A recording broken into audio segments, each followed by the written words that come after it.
ದರ್ಶನ್ ಕೇಸ್ಗೆ ಸಂಬಂಧಪಟ್ಟಂತಹ ಸುದ್ದಿ. ಒಂದ್ ಕಡೆ ದರ್ಶನ್ ಕೇಸ್ನ ಬಗ್ಗೆ ಬೆಳವಣಿಗೆಗಳು ಸಾಕಷ್ಟು ಆಗ್ತಾ ಇದೆ. ಅದರ ನಡುವಲ್ಲೇ ಸ್ಯಾಂಡಲ್ವುಡ್ಗೂ ಕೂಡ ಸಂಕಷ್ಟ ಎದುರಾಯ್ತಾ ಈ ಕೇಸ್ನಿಂದ. ದರ್ಶನ್ ಸ್ಯಾಂಡಲ್ವುಡ್ನ ಸ್ಟಾರ್ ನಟ. ಈಗ ಸ್ಯಾಂಡಲ್ವುಡ್ಗೆ ಒಂದ್ ರೀತಿ ಸಂಕಷ್ಟ ಎದುರಾಗಿದೆ ದರ್ಶನ್ ಕೇಸ್ನಿಂದ. ದರ್ಶನ್ ಅಂಧರಾಗಿ ಈಗಾಗಲೇ 60 ದಿನ ಆಗ್ತಾ ಬರ್ತಾ ಇದೆ. ಮತ್ತೊಂದು ಕಡೆ ಕನ್ನಡ ಚಿತ್ರರಂಗ ಕೂಡ ಸಂಕಷ್ಟಕ್ಕೆ ಸಿಕ್ಕಾಕೊಂಡಿದೆ. ಕಲಾವಿದರ ಸಂಘದಲ್ಲಿ ಇವತ್ತು ಹೋಮಾಹವನ ನಡೀತಾ ಇದೆ. ಈ ಸಂಕಷ್ಟದಿಂದ ಸ್ಯಾಂಡಲ್ವುಡ್ ಅನ್ನ ಹೊರಗಡೆ ತರೋದಕ್ಕೆ ಅಂತ ನಟ ನಟಿಯರು, ಇಡೀ ಕನ್ನಡ ಚಿತ್ರರಂಗ ಸೇರಿ ಹೋಮಾಹವನ ನಡೆಸ್ತಾ ಇದೆ. ಬೆಂಗಳೂರಿನ ಡಾಕ್ಟರ್ ರಾಜ್ ಭವನದಲ್ಲಿ ಹೋಮ ಮತ್ತು ಪೂಜೆ ನಡೆಸಲಾಗ್ತಾ ಇದೆ. ಗಣಹೋಮ, ಮೃತ್ಯುಂಜಯ ಹೋಮ, ಸರ್ಪಶಾಂತಿ ಹೋಮ ನಡೀತಾ ಇದೆ. ರಾಕ್ಲೈನ್ ದೊಡ್ಡಣ್ಣ ನೇತೃತ್ವದಲ್ಲಿ ಈ ಪೂಜೆಯನ್ನ ನಡೆಸಲಾಗ್ತಾ ಇದೆ. ಸ್ಯಾಂಡಲ್ವುಡ್ನ ಸಂಕಷ್ಟ ನಿವಾರಣೆಗೆ ಅಂತ ಸ್ಯಾಂಡಲ್ವುಡ್ ಬಳಗ ಈಗ ದೇವರ ಮೊರೆ ಹೋಗಿದೆ. ಒಂದು ಕಡೆ ದರ್ಶನ್ ವಿಚಾರ ಇಡೀ ದೇಶದಾದ್ಯಂತ ಸದ್ದು ಮಾಡಿತು. ಕನ್ನಡ ಸ್ಟಾರ್ ನಟ ದರ್ಶನ್ ಹಲವು ಹಿಟ್ ಚಿತ್ರಗಳನ್ನ ಕೊಟ್ಟಿದ್ದಾರೆ. ಅಂತಹ ಸ್ಟಾರ್ ನಟನೆ ರೇಣುಕಾಸ್ವಾಮಿ ಹತ್ಯೆ ಪ್ರಕರಣದಲ್ಲಿ ಆರೋಪಿಯಾಗಿ ಜೈಲ್ ಪಾಲಾಗಿದ್ದಾರೆ. ಅದರ ತನಿಖೆ ನಡೀತಾ ಇದೆ. ಮುಂದೇನು ಅನ್ನೋದು ಗೊತ್ತಿಲ್ಲ. ಈ ನಡುವಲ್ಲಿ ಸ್ಯಾಂಡಲ್ವುಡ್ಗೆ ಗ್ರಹಣ ಬಡಿದಿದೆಯಾ? ಯಾವ ಚಿತ್ರಗಳು ಕೂಡ ನಿರೀಕ್ಷಿತ ಪ್ರಮಾಣದಲ್ಲಿ ಸಕ್ಸಸ್ ಆಗ್ತಾ ಇಲ್ಲ. ಒಂದ್ ರೀತಿ ಸ್ಯಾಂಡಲ್ವುಡ್ಗೆ ಗ್ರಹಣ ಬಡದಂತಾಗಿದೆ. ಹಾಗಾಗಿ ಈ ಸಂಕಷ್ಟದಿಂದ ಹೊರಗಡೆ ಬರಬೇಕು ಅಂತ ಇಡೀ ಸ್ಯಾಂಡಲ್ವುಡ್ ಈಗ ದೇವರ ಮೊರೆ ಹೋಗಿದೆ. ದೃಶ್ಯದಲ್ಲಿ ನೋಡ್ತಾ ಇದ್ದೀರಿ ನೀವು, ಕಲಾವಿದರ ಭವನದಲ್ಲಿ ನಡೀತಾ ಇರುವಂತಹ ಹೋಮ ಹವನ. ರಾಕ್ಲೈನ್ ಮತ್ತು ದೊಡ್ಡಣ್ಣ ನೇತೃತ್ವದಲ್ಲಿ ಪೂಜೆ ನೆರವೇರಿಸಲಾಗ್ತಾ ಇದೆ. ಸ್ಯಾಂಡಲ್ವುಡ್ನ ಎಲ್ಲ ನಟ ನಟಿಯರು, ನಿರ್ಮಾಪಕ, ನಿರ್ದೇಶಕರು, ತಂತ್ರಜ್ಞರು ಎಲ್ಲರಿಗೂ ಕೂಡ ಆಹ್ವಾನ ಕೊಡಲಾಗಿದೆ. ಎಲ್ಲರೂ ಒಟ್ಟಾಗಿ ಸೇರಿ ಆ ಭಗವಂತನಲ್ಲಿ ಪ್ರಾರ್ಥನೆ ಮಾಡ್ತೀವಿ, ಸ್ಯಾಂಡಲ್ವುಡ್ನ ಸಂಕಷ್ಟ ಆದಷ್ಟು ಬೇಗ ನಿವಾರಣೆ ಆಗ್ಲಿ ಅಂತ ಕಲಾವಿದರು ಹೇಳ್ತಾ ಇದ್ದಾರೆ. ಯಾವ್ದಾದ್ರು ಒಂದು ಚಿತ್ರದ ಯಶಸ್ಸಿಗಾಗಿ ಪೂಜೆ ಪುನಸ್ಕಾರಗಳನ್ನ ನಡೆಸೋದು ಸಾಮಾನ್ಯ, ಅದನ್ನ ನಾವು ನೋಡ್ತಿದ್ವಿ. ಆದರೆ ಇದು ಬಹಳ ಅಪರೂಪ. ಇಡೀ ಚಿತ್ರರಂಗ ಒಟ್ಟಾಗಿ ಚಿತ್ರರಂಗಕ್ಕೆ ಬಂದಂತಹ ಸಂಕಷ್ಟ ನಿವಾರಣೆಯಾಗಲಿ ಎನ್ನುವಂತಹ ಉದ್ದೇಶದಿಂದ ಒಂದು ಯಾಗ ನಡೆಸ್ತಾ ಇರುವಂಥದ್ದು. ಎಲ್ಲ ಕಲಾವಿದರ ಬಳಗ ಈ ಹೋಮ ಹವನದಲ್ಲಿ, ಪೂಜೆ ಪುನಸ್ಕಾರದಲ್ಲಿ ಭಾಗಿಯಾಗಿರೋದು ಬಹಳ ಅಪರೂಪದ ಸನ್ನಿವೇಶ ಇದು. ಒಂದು ಕಡೆ ಸ್ಟಾರ್ ನಟ ದರ್ಶನ್ ರೇಣುಕಾಸ್ವಾಮಿ ಕೊಲೆ ಪ್ರಕರಣದಲ್ಲಿ ಅಂಧರಾಗಿದ್ದಾರೆ, ಅದು ಒಂದು ಸಂಕಷ್ಟ. ಮತ್ತೊಂದು ಕಡೆ ಕನ್ನಡ ಚಿತ್ರರಂಗ ಏಳಿಗೆಯಾಗ್ತಾ ಇಲ್ಲ. ಹಾಗಾಗಿ ಚಿತ್ರರಂಗದ ಏಳಿಗೆಗಾಗಿ ಈ ಯಾಗ ನಡೆಸೋದಕ್ಕೆ ಮುಂದಾಗಿದ್ದಾರೆ. ಚಾಮರಾಜಪೇಟೆ ಕಲಾವಿದರ ಸಂಘದಲ್ಲಿ ವಿಶೇಷ ಪೂಜೆ. ಬೆಳಿಗ್ಗೆ 11:30ರವರೆಗೆ ಗಣಯಾಗ ನಡೆಯುತ್ತೆ. ಆಶ್ಲೇಷ ಬಲಿ, ಸರ್ಪಶಾಂತಿ, ಮೃತ್ಯುಂಜಯ ಹೋಮ.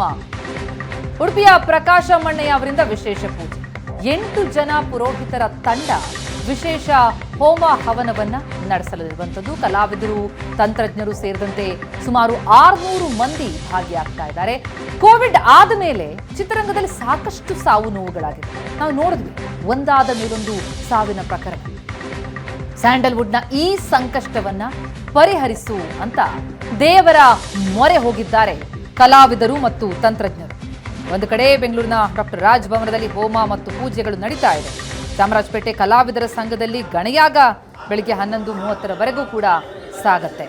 ಆಶ್ಲೇಷ ಬಲಿ, ಸರ್ಪಶಾಂತಿ, ಮೃತ್ಯುಂಜಯ ಹೋಮ, ಹೀಗೆ ಹಲವು ಪೂಜೆ ಪುನಸ್ಕಾರಗಳನ್ನು ನಡೆಸಲಾಗ್ತಾ ಇದೆ. ಇಡೀ ಚಿತ್ರರಂಗಕ್ಕೆ ಬಂದೊದಗಿರುವಂತಹ ಸಂಕಷ್ಟ ನಿವಾರಣೆಯಾಗಲಿ. ಜೊತೆಗೆ ಕೋವಿಡ್ ನಂತರ, ಕೋವಿಡ್ನ ಸಮಯದಲ್ಲೂ ಅಷ್ಟೇ ಎಲ್ಲ ಚಿತ್ರಮಂದಿರಗಳು ಕ್ಲೋಸ್ ಆಗಿದ್ವು. ಚಿತ್ರರಂಗಕ್ಕೆ ಬಹಳ ದೊಡ್ಡ ಹೊಡೆತ ಕೊಟ್ಟಂತಹ ಸಂದರ್ಭ. ಕೇವಲ ಚಿತ್ರೋದ್ಯಮ ಅಷ್ಟೇ ಅಲ್ಲ, ಹಲವು ಉದ್ಯಮಗಳಿಗೆ ಸಂಕಷ್ಟದ ಸಮಯ ಆಗಿತ್ತು. ಆದರೆ ಕೋವಿಡ್ ನಂತರ ಬಹುತೇಕ ಉದ್ಯಮಗಳು ಚೇತರಿಸಿಕೊಂಡ್ವು. ಆದರೆ ಚಿತ್ರೋದ್ಯಮಕ್ಕೆ ಹಾಗಾಗಲಿಲ್ಲ. ಹೊಡೆತದ ಮೇಲೆ ಹೊಡೆತ, ಜೊತೆಗೆ ಕಲಾವಿದರ ಸಾವು, ಅಕಾಲಿಕ ಮರಣ ಆಗ್ತಾ ಹೋಯಿತು. ಹಾಗಾಗಿಯೇ ಈ ಒಂದು ಹೋಮ ಹವನಕ್ಕೆ ಮುಂದಾಗಿದ್ದಾರೆ. ಈ ಬಗ್ಗೆ ಡೀಟೇಲ್ಸ್ ಕೊಡ್ತಾರೆ ನಮ್ಮ ರಿಪೋರ್ಟರ್ ನಂದೀಶ್, ಈಗ ಸಂಪರ್ಕದಲ್ಲಿದ್ದಾರೆ. ನಂದೀಶ್, ಚಿತ್ರರಂಗದ ಸಂಕಷ್ಟ ನಿವಾರಣೆಗೆ ಅಂತ ಇಡೀ ಚಿತ್ರೋದ್ಯಮ ಒಂದಾಗಿ ಒಂದು ಹೋಮ ಹವನ ಮಾಡ್ತಾ ಇರೋದು ಬಹುಶಃ ಇದೆ ಮೊದಲು ಅಂತ ಅನ್ಕೊಳ್ತೀನಿ. ಬಹಳ ಅಪರೂಪದ ಘಟನೆ. ಏನ್ ಡೀಟೇಲ್ಸ್ ಲಭ್ಯ ಆಗ್ತಾ ಇದೆ? ಯಾರೆಲ್ಲ ಭಾಗಿಯಾಗಿದ್ದಾರೆ? ಪ್ರತಿಮಾ, ಇದೇ ಮೊದಲ ಬಾರಿಗೆ ಕನ್ನಡ ಚಿತ್ರರಂಗದ ಚಿತ್ರ ಒಳಿತಿಗಾಗಿ ಮತ್ತೆ ಚಿತ್ರರಂಗ ಉಳಿವಿಗಾಗಿ ಇವತ್ತು ಚಾಮರಾಜಪೇಟೆಯಲ್ಲಿರುವಂತಹ ಕಲಾವಿದರ ಸಂಘದಲ್ಲಿ ವಿಶೇಷ ಪೂಜೆಯನ್ನ ನೆರವೇರಿಸ್ತಾ ಇರುವಂತದ್ದು. ಈಗ ನೀವು ನೋಡ್ತಾ ಇದ್ದೀರಾ, ಈ ಒಂದು ಕಲಾವಿದರ ಸಂಘದಲ್ಲಿ ಏನೋ ಒಂದು ವಿಶೇಷ ಪೂಜೆಗೆ ಈಗಾಗಲೇ ಎಲ್ಲ ಸಿದ್ಧತೆಗಳನ್ನು ಆರಂಭಗೊಂಡಿದ್ದು, ಈಗಾಗಲೇ ಪೂಜೆ ಕೂಡ ನೆರವೇರಿಸಲಾಗ್ತಾ ಇದೆ. ಹಿರಿಯ ನಟ ದೊಡ್ಡಣ್ಣ ನೇತೃತ್ವದಲ್ಲಿ ಈ ಒಂದು ಪೂಜಾ ಕೈಂಕರ್ಯಗಳನ್ನ ಕೈಗೊಂಡಿರುವಂತದ್ದು.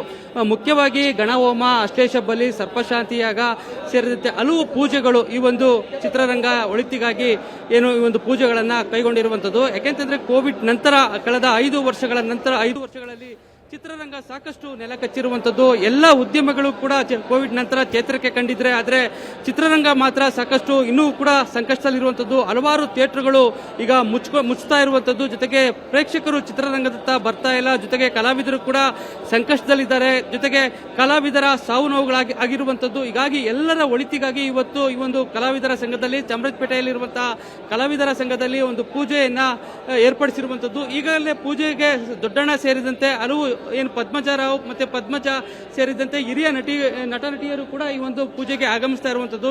ಈಗ ತಾನೇ ಪೂಜೆ ಪ್ರಾರಂಭ ಆಗಿದೆ. ಸಾಕಷ್ಟು ರೀತಿಯಲ್ಲಿ ಅಂದ್ರೆ ಮಧ್ಯಾಹ್ನ 12ರಿಂದ 1 ಗಂಟೆವರೆಗೂ ಕೂಡ ಪೂಜೆ ನಡೆಯುತ್ತೆ ಅನ್ನುವಂಥದ್ದು. ಈಗಾಗಲೇ ಒಂದು 600ರಿಂದ 700 ಜನರು ಮಾತ್ರ ಈ ಒಂದು ಪೂಜೆಗೆ ಚಿತ್ರರಂಗದ ಹಿರಿಯ ನಟ ನಟಿಯರು, ಕಲಾವಿದರು ಆಗಮಿಸುವಂತಹ ಸಾಧ್ಯತೆ ಇದೆ. ಯಾಕೆಂತಂದ್ರೆ ಇದುವರೆಗೂ ಕೂಡ ಒಂದು 4-5 ಜನ ನಟರು ಬಿಟ್ಟರೆ ಬೇರೆ ಯಾರು ಕೂಡ ಈ ಒಂದು ಪೂಜೆ ಕಾರ್ಯಕ್ರಮಕ್ಕೆ ಇನ್ನೂ ಕೂಡ ಬಂದಿಲ್ಲ. ಆದ್ರೆ 10 ಗಂಟೆ ನಂತರ ಬರ್ತಾರೆ ಅನ್ನುವಂತ ಒಂದು ಮಾಹಿತಿ ಇರುವಂತದ್ದು. ಈಗಾಗಲೇ ಇಲ್ಲಿ ನೋಡ್ತಾ ಇದ್ದೀರಾ, ಸಾಕಷ್ಟು ಅಂದ್ರೆ ಇಲ್ಲಿ ಪೂಜೆಗೆ ಯಾವ ರೀತಿ ಸಿದ್ಧತೆಗಳನ್ನ ಮಾಡ್ಕೊಂಡಿರುವಂತದ್ದು. ಜೊತೆಗೆ ಈಗಾಗಲೇ ಹೋಮಗಳು ಕೂಡ ಪ್ರಾರಂಭ ಆಗಿರುವಂತದ್ದು. ಜೊತೆಗೆ ನಮ್ಮ ಜೊತೆಗೆ ಇಲ್ಲಿ ಮಾತನಾಡೋದಕ್ಕೆ ಪೂಜೆ ಇದ್ದಾರೆ. ಬನ್ನಿ ಕೇಳೋಣ ಸರ್. ಇವತ್ತು ಕನ್ನಡ ಚಿತ್ರರಂಗದ ಒಳಿತಿಗಾಗಿ ಪೂಜೆ ಕಾರ್ಯಕ್ರಮಗಳನ್ನ ಹಮ್ಮಿಕೊಂಡಿರುವಂತದ್ದು, ಏನೆಲ್ಲ ಕಾರ್ಯಕ್ರಮಗಳು ನಡೆಯುತ್ತೆ ಸರ್?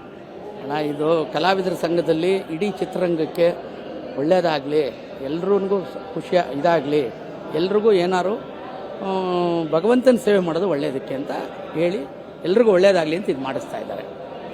ಕರ್ನಾಟಕ ಚಲನಚಿತ್ರ ಕಲಾವಿದರ ಸಂಘದಿಂದ ಇಡೀ ಚಿತ್ರ ಉದ್ಯಮಕ್ಕೆ ಒಳ್ಳೆಯದಾಗಲಿ ಎಲ್ರಿಗೂ ಅಂತ ಮಾಡಿಸ್ತಾರೆ. ಇವತ್ತು ಯಾರೆಲ್ಲ ಬರ್ತಾ ಇದ್ದಾರೆ ಸರ್ ಪೂಜೆಗೆ? ಎಲ್ಲರೂ ಬರ್ತಾರಣ್ಣ. ದೊಡ್ಡಣ್ಣ ಅವರು ನಾವೆಲ್ಲ ಎಲ್ರಿಗೂ ಕರೆದಿದ್ದೀವಿ, ಎಲ್ರಿಗೂ ಇನ್ವೈಟ್ ಮಾಡಿದ್ದೀವಿ. ಎಲ್ಲರೂ ಭಗವಂತನ ಕೃಪೆ ಪಾತ್ರ ಏನು ಕರೆದಿದ್ದೀವಿ, ಎಲ್ಲರೂ ಬರ್ತಾರೆ.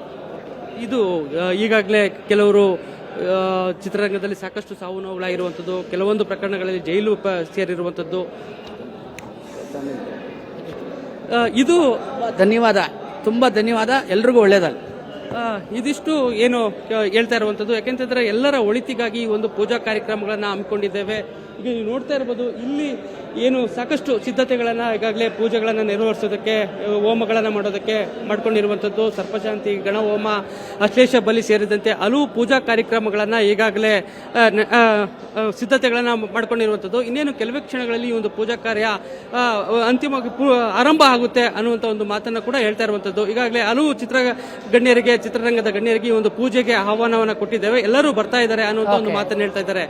ಓಕೆ, ಇನ್ನು ಆಹ್ವಾನ ಎಲ್ರಿಗೂ ಕೊಟ್ಟಿದ್ದಾರೆ. ಆದರೆ ಪ್ರಮುಖ ನಟ ನಟಿಯರಾಗಿರ್ಬೋದು, ನಿರ್ದೇಶಕ, ನಿರ್ಮಾಪಕರು ಎಲ್ಲರೂ ಕೂಡ ಬರ್ತಾರೆ ಇವತ್ತಿನ ಈ ಪೂಜೆಗೆ ಅಂತಲೇ ಹೇಳ್ತಾ ಇದ್ರು. ಬಟ್ ಸಿಗ್ತಾ ಇರೋ ಇನ್ಫಾರ್ಮೇಶನ್ ಪ್ರಕಾರ ಪ್ರಮುಖವಾಗಿ ಯಾರೆಲ್ಲ ಜಾಯಿನ್ ಆಗ್ತಾರಂತೆ, ಯಾಕಂದ್ರೆ ಶೂಟಿಂಗು ಇನ್ನೊಂದು ಮತ್ತೊಂದು ಅಂತ ಬ್ಯುಸಿ ಇದ್ದವರು ಕೂಡ ಬರಲೇಬೇಕು ಅನ್ನುವಂಥ ಸೂಚನೆ ಏನಾದರೂ ಕೊಟ್ಟಿದ್ದಾರಂತೆ. ಯಾಕಂದ್ರೆ ಎಲ್ಲರೂ ಒಗ್ಗಟ್ಟಾಗಿ ಸ್ಯಾಂಡಲ್ವುಡ್ನ ಏಳಿಗೆಗೋಸ್ಕರ ಮಾಡ್ತಾ ಇರುವಂತಹ ಪೂಜೆ ಆಗಿರೋದ್ರಿಂದ ಬರುವಂಥ ನಿರೀಕ್ಷೆ ಇದೆಯಂತ.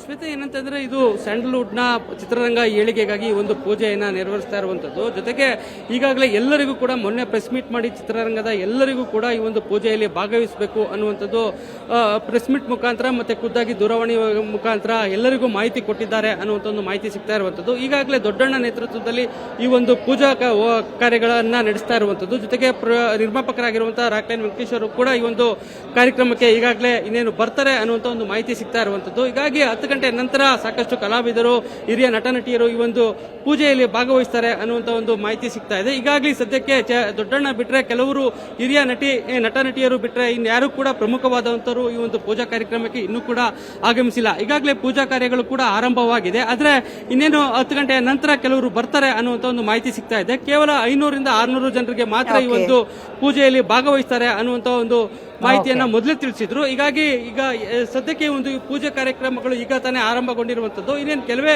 ಸಮಯದಲ್ಲಿ ಎಲ್ಲರೂ ಕೂಡ ಬರ್ತಾರೆ ಅನ್ನುವಂತ ಒಂದು ನಿರೀಕ್ಷೆ ಇರುವಂತದ್ದು. ಥ್ಯಾಂಕ್ ಯು ನಂದೀಶ್ ತಮ್ಮೆಲ್ಲ ಮಾಹಿತಿಗೆ.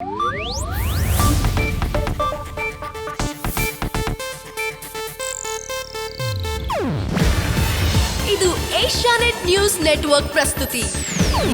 ನೀವು ನೋಡ್ತಿದ್ದೀರಾ ಏಷ್ಯಾ ನೆಟ್ ಸುವರ್ಣ ನ್ಯೂಸ್.